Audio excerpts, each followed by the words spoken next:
आज हम शैक्षिक प्रशासन एवं प्रबंधन से संबंधित हमारी तीसरी इकाई जो हमें बताएगी शैक्षिक संगठन से जुड़े हुए विभिन्न प्रकार के सिद्धांत कि किसी भी प्रकार का कोई संगठन यदि एक प्रशासक के द्वारा चलाया जाता है तो उसमें आपको प्रशासन के कौन से सिद्धांतों के अनुसार उस संगठन का संचालन करना चाहिए, क्योंकि संगठन एक महत्वपूर्ण इकाई है किसी भी प्रशासन को सही ढंग से समन्वित रूप से संचालन करने के लिए, जिसके अंतर्गत हम विभिन्न प्रकार के नव प्रतिष्ठित, आधुनिक एवं परंपरागत प्रकार के सिद्धांतों का अलग अलग परिप्रेक्ष्य देखेंगे, जिसके अंतर्गत हम जानेंगे कि उन सिद्धांतों के अनुरूप हम संगठन की शक्तियों को किस प्रकार से बढ़ा सकते हैं, किस प्रकार उनमें वृद्धि कर सकते हैं और निश्चित तौर पर उनमें किस प्रकार के सुधार और संशोधन किए जा सकते हैं। इसके बारे में इस इकाई में हम प्रमुख रूप से जानेंगे, जिसमें सबसे पहले हम लेते हैं संगठन का जो अर्थ है। इसमें हमें समझना है कि संगठन आखिर होता क्या है और संगठन के क्या मायने हैं, जिसमें हम कुछ विचारकों के विचार और कुछ परिभाषाओं के बारे में जानेंगे। तो सबसे पहले इसके अर्थ को बताने के लिए बर्नार्ड शॉ जो है उन्होंने कुछ अपनी धारणाएं रखी। उससे भी पूर्व मैं कुछ आपको इस प्रकार से हमारे भारतीय परिप्रेक्ष्य में बताना चाहूंगा कि संगठन जो है वो कलयुग की एक महान शक्ति है। कहा भी गया है संघे शक्ति कलयुगे, यानी कि संघ जो है, संगठन है, वह कलयुग की शक्ति है। और आज जो वर्तमान परिप्रेक्ष्य है उसके अंतर्गत हम देख सकते हैं कि जनतांत्रिक मूल्यों के अंतर्गत या जनतांत्रिक प्रणाली में जितना संगठन मजबूत होता है या सामूहिक रूप से जिस चीज की, जिस मुद्दे की या जिस प्रकार के परिवेश में मांग उठाई जाती है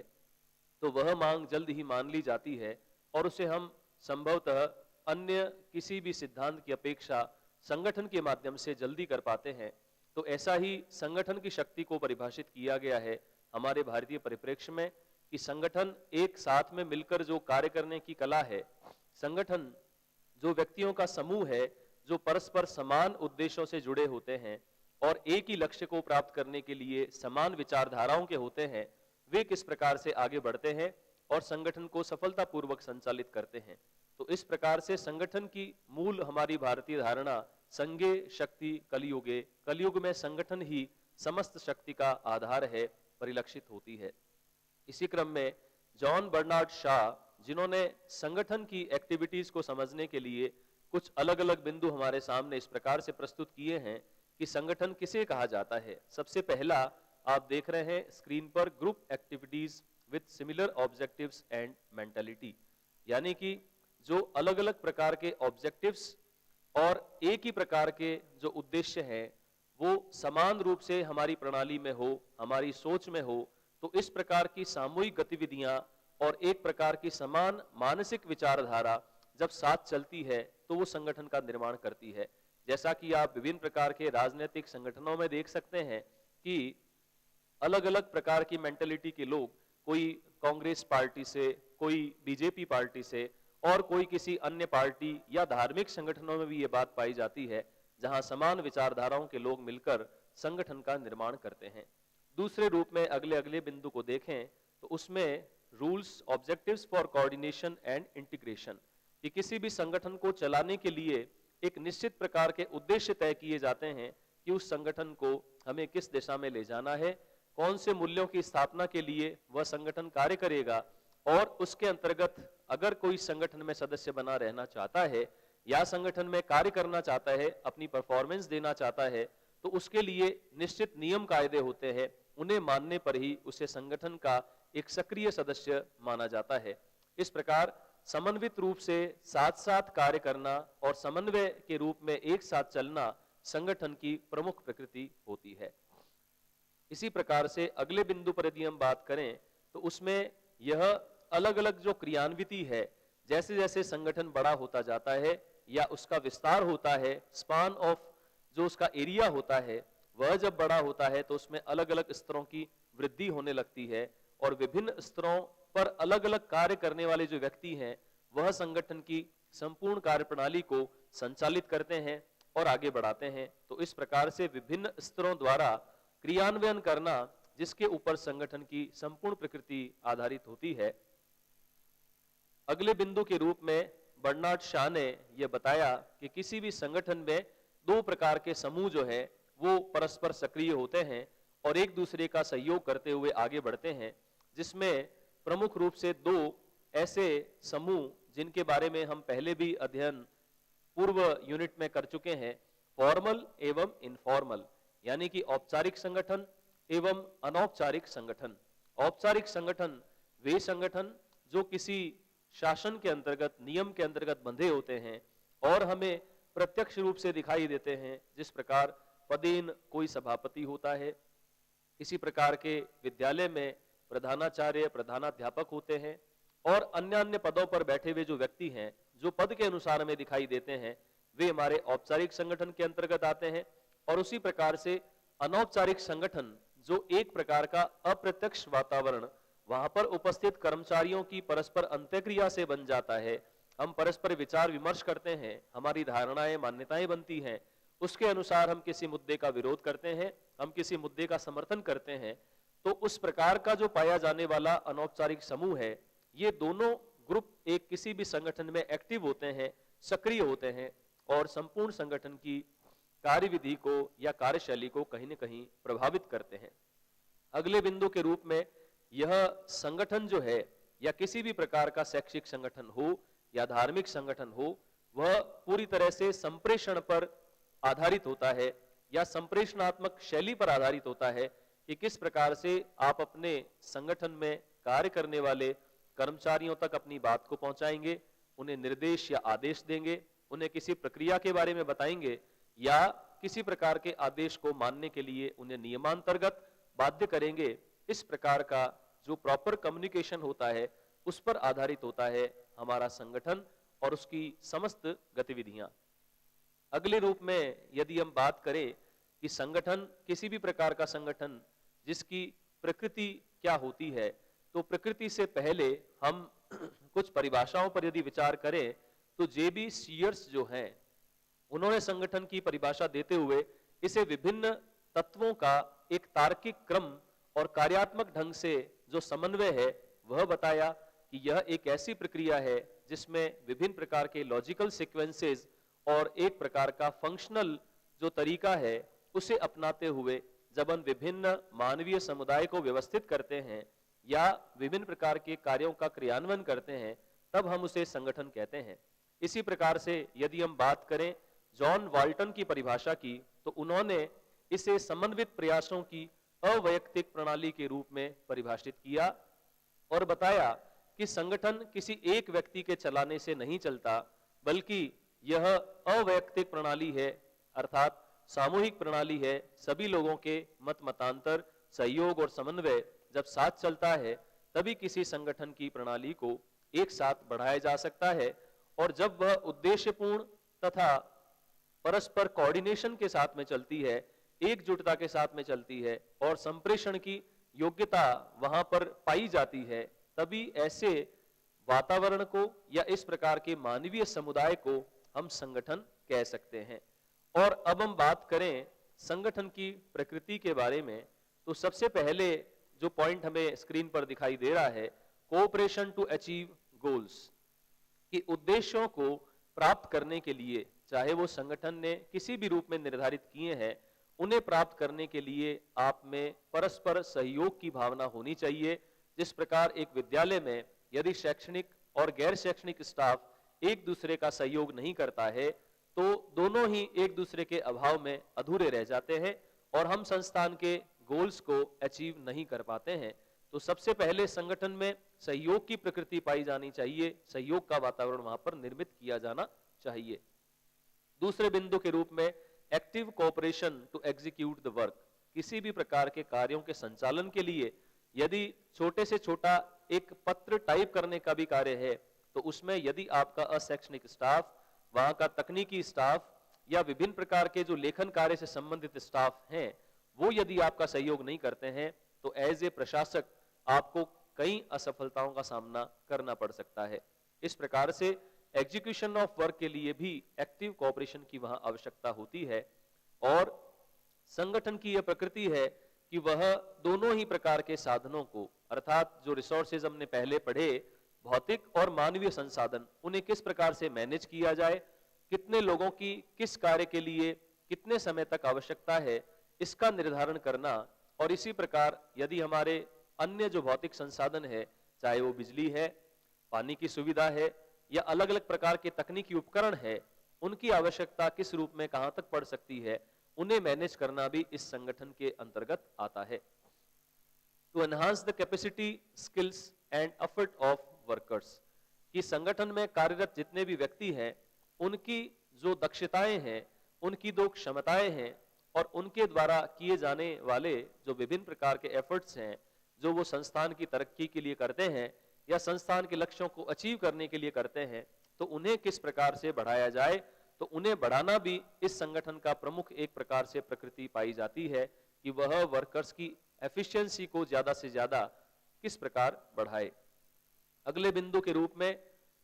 persons motivate to perform better according to post and level, कि अलग अलग स्तरों पर अलग अलग पदों पर पाए जाने वाले जो व्यक्ति हैं वो किस प्रकार से अच्छा कार्य कर सकते हैं, किस प्रकार से अपनी परफॉर्मेंस या उपलब्धि को अच्छा बना सकते हैं, उन्हें मोटिवेट करना या अभिप्रेरित करना विभिन्न प्रकारों से, चाहे वो शाब्दिक रूप से या लिखित रूप से, तो उसे भी हम संगठन की प्रकृति के अंतर्गत मानते हैं। अगले कार्य के रूप में या कहें कि प्रकृति के रूप में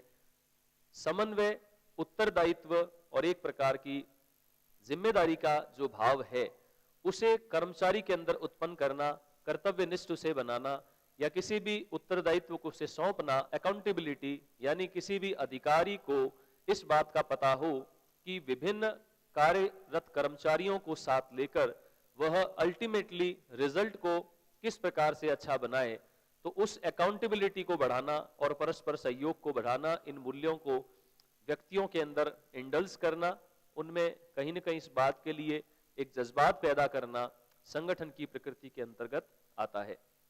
और यदि स्टेटस और लेवल के अकॉर्डिंग भी यदि हम बात करें तो कौन से स्टेटस और लेवल पर आपको किस प्रकार का व्यवहार अपनाना चाहिए। जैसे फॉर एग्जांपल, यदि एक अशैक्षणिक कर्मचारी के तहत यदि आप पर कोई अधिकारी है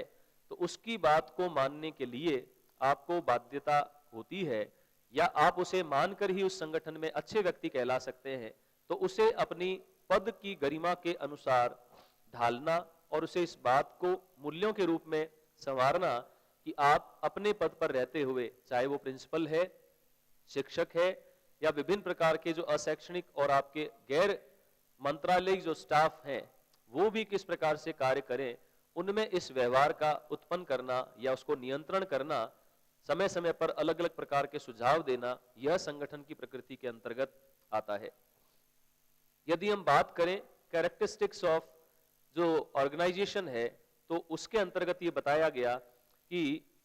जैसा कि आप देख रहे हैं, किसी भी संगठन के कौन कौन से कैरेक्टरिस्टिक या एक प्रकार के गुण या विशेषताएं होने चाहिए, उसके अंदर encyclopedia of educational research third के अनुसार ये 4 जो प्रमुख रूप से विशेषताएं बताई गई हैं, वे संगठन के अंतर्गत, चाहे वो कोई भी प्रकार का संगठन हो, क्योंकि हम मुख्यतः शैक्षिक संगठन की बात कर रहे हैं, तो हम उदाहरण स्वरूप या कह दें एक प्रकार का प्रोटोटाइप अपने दिमाग में रखें कि विद्यालय, महाविद्यालय और विश्वविद्यालय के परिप्रेक्ष्य में ये सभी बातें हम एक प्रकार से देख रहे हैं, जिसमें सबसे पहला जो आप समन्वय का संगठन का एक गुण देख रहे हैं, कलेक्टिव आइडेंटिटी,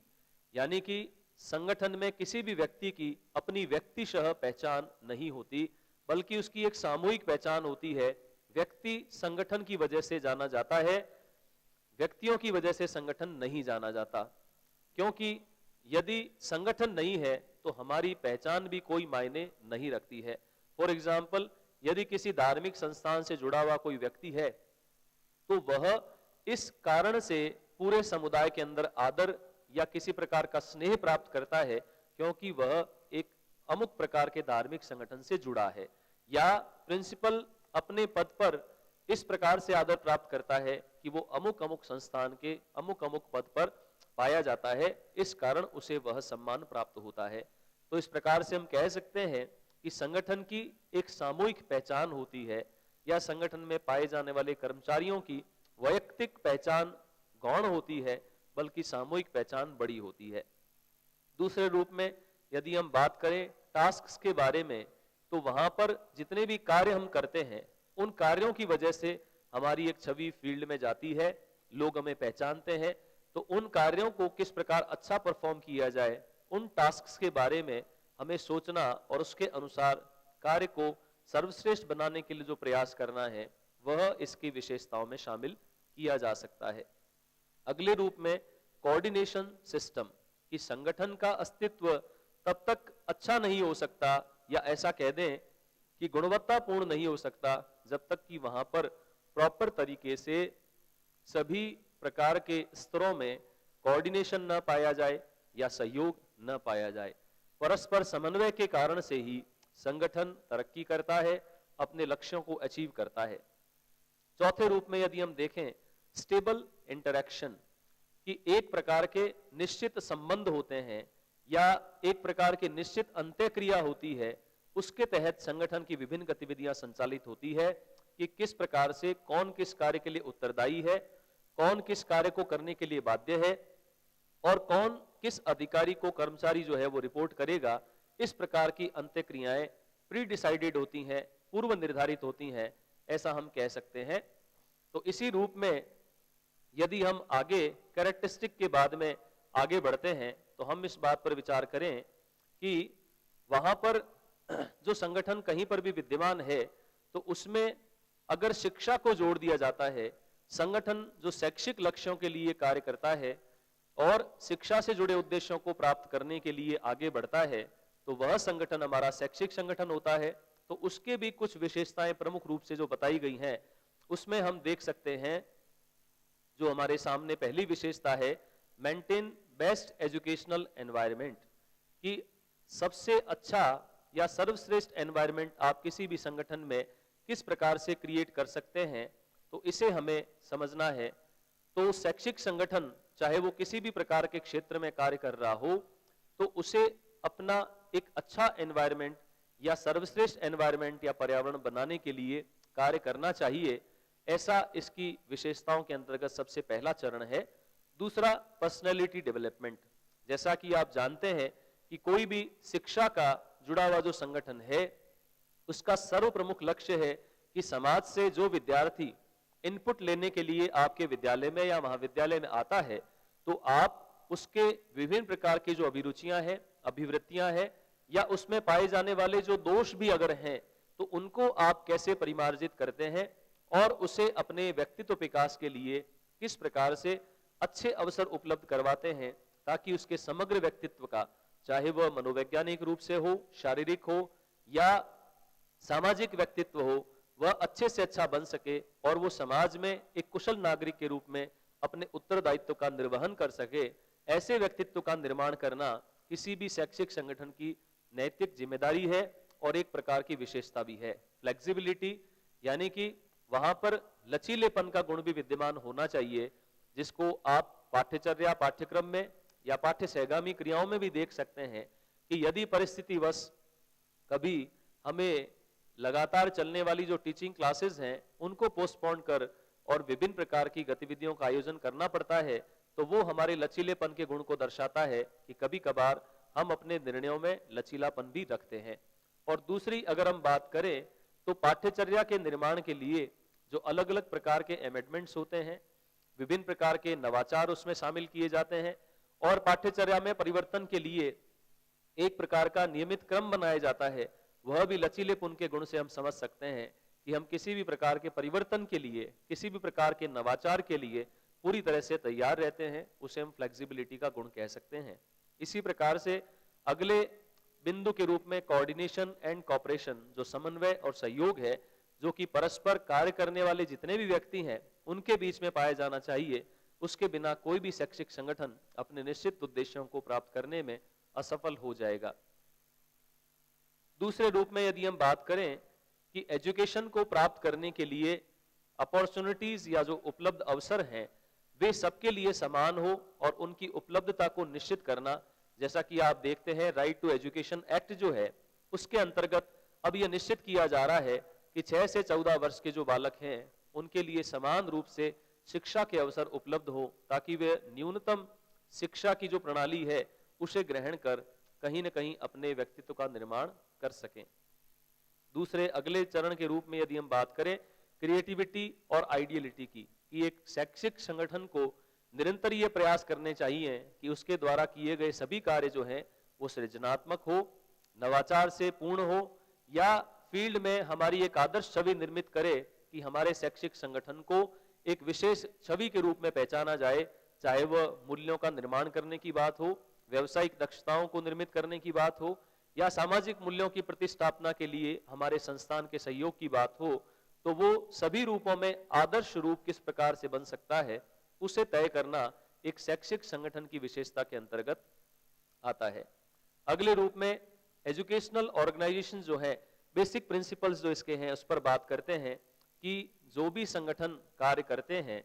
शैक्षिक संगठन जो अपनी दिशा में आगे बढ़ते हैं, उनके लिए अलग अलग प्रकार के सिद्धांत जिनके अनुसार वे अपनी कार्यविधि को संचालित करते हैं,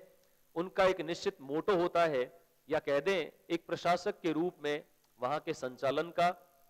बोर्ड ऑफ मैनेजमेंट का, या विश्वविद्यालय स्तर पर यदि हम जाते हैं तो वहां पर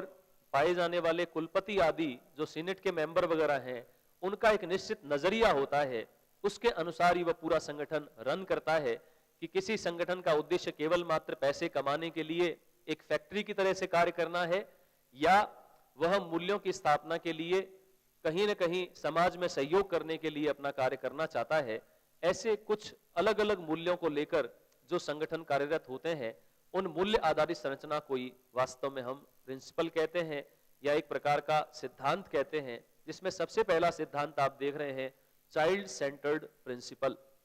अर्थात कुछ संगठन जो होते हैं वे बाल केंद्रित सिद्धांत को फॉलो करते हैं, और उसके अंतर्गत उनका यह प्रयास होता है कि बालक की रुचि, अभिरुचि, क्षमता और योग्यता के अनुसार वहां के सारे एनवायरनमेंट का निर्माण किया जाए, और केंद्रीय भूमिका में सबसे अधिक महत्वपूर्ण होता है वहां पर आपका विद्यार्थी या वहां पर अध्ययनरत जो भी छात्र या छात्रा है, उसके हितों के लिए, उसके उत्थान के लिए हम क्या कार्य कर सकते हैं, उसके अनुसार हम कैसे चल सकते हैं। यह सिद्धांत अपनाने वाले संगठन बाल केंद्रित सिद्धांत के अंतर्गत लिए जा सकते हैं, जिसमें उनका सबसे पहला मोटो जो आप देख रहे हैं,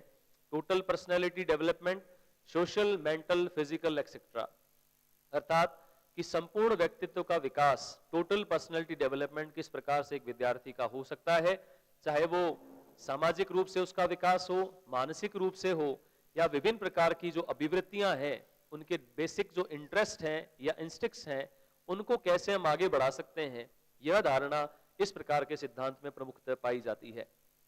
दूसरे रूप में इंडिविजुअल जो डिफरेंसेस होते हैं, यानी व्यक्तिगत विभिन्नताएं जो बालकों में पाई जाती है, उसके अनुसार हम अपने संगठन की गतिविधियों को संचालित करें, न कि किसी प्रकार का मूल्य या किसी प्रकार का कार्य छात्रों पर थोप दें और उन्हें सीखने के लिए बाध्य करें। ऐसा विश्वास है चाइल्ड सेंटर प्रिंसिपल का।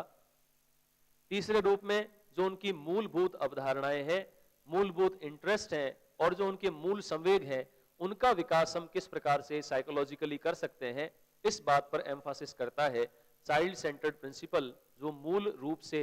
बालक को केंद्र में रखकर अपनी हर बात सोचता है, अपनी प्रत्येक नीति का निर्धारण करता है, और पाठ्यचर्या का स्वरूप, पाठ्यसहगामी क्रियाएं आदि सभी कुछ बालकों को सेंटर में रखकर उसके लिए निर्धारित की जाती हैं।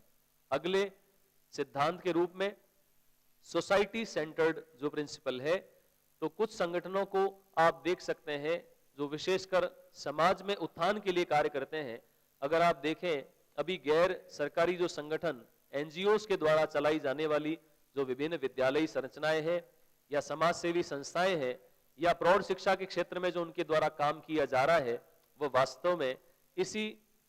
समाज केंद्रित जो इसका सिद्धांत है संगठन, उस पर ही आधारित है, क्योंकि उनका मूल मोटो होता है कि वो सामाजिक स्तर पर पाए जाने वाले जो विभिन्न वर्ग, जाति और अलग अलग प्रकार के जो संगठन है, उनका विकास किस प्रकार से कर सकते हैं। तो बेसिकली वे कई बातों को ध्यान में रखकर अपना मोटो या विभिन्न प्रकार की गतिविधियां तय करते हैं, जिसमें सबसे पहले रूप में आप देख रहे हैं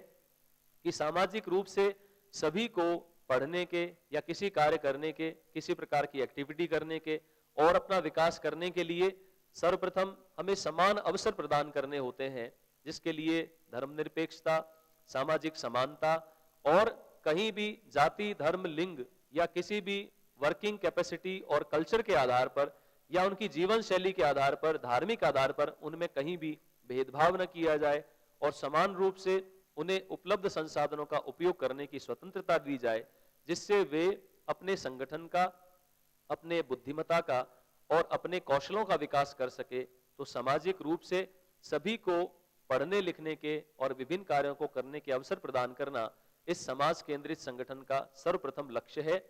दूसरे रूप में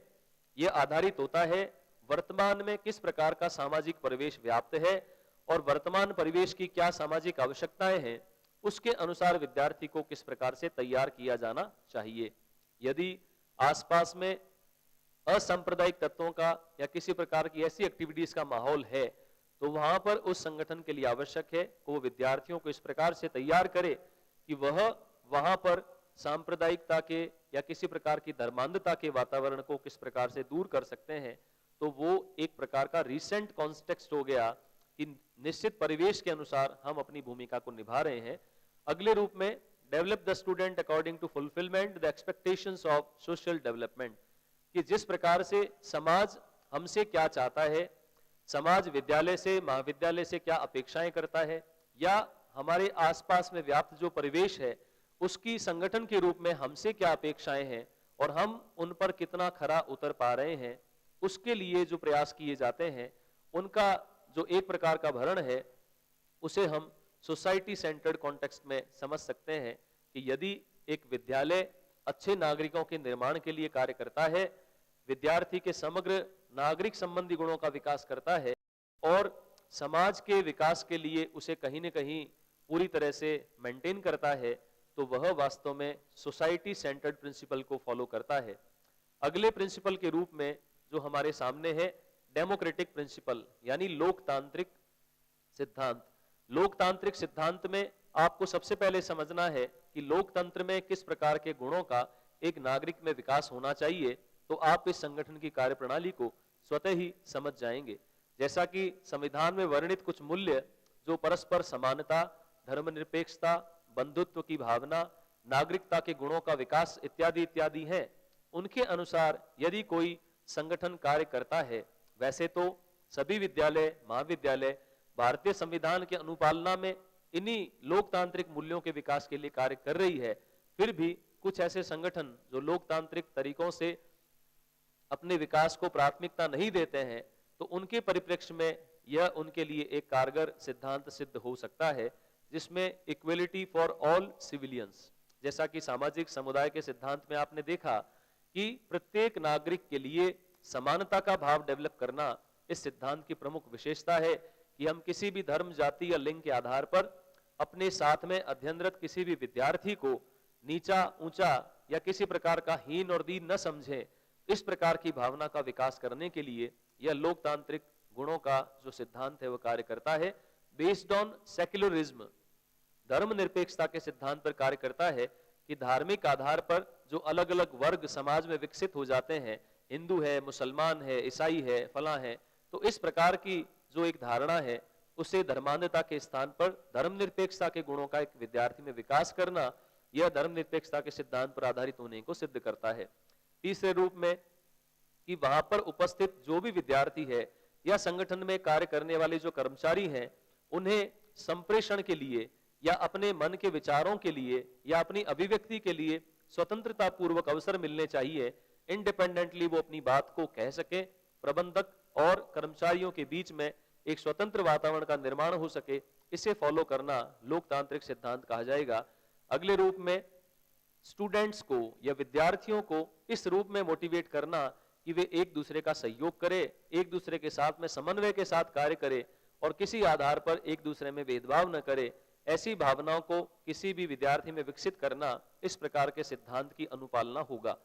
अगले रूप में avoid the non violence and believe in को एग्जिस्टेंस, अर्थात हम एक दूसरे का सहयोग करके ही उपलब्धि को प्राप्त कर सकते हैं। किसी भी प्रकार की अहिंसात्मक जो प्रवृत्तियां होती है उनसे दूर रहना और लोकतांत्रिक गुणों में विश्वास रखना, अर्थात किसी भी प्रकार के अहिंसात्मक कार्यों से दूर रहकर आप सामूहिकता से एक दूसरे का सहयोग कर किस प्रकार से उपलब्धि को हासिल कर सकते हैं,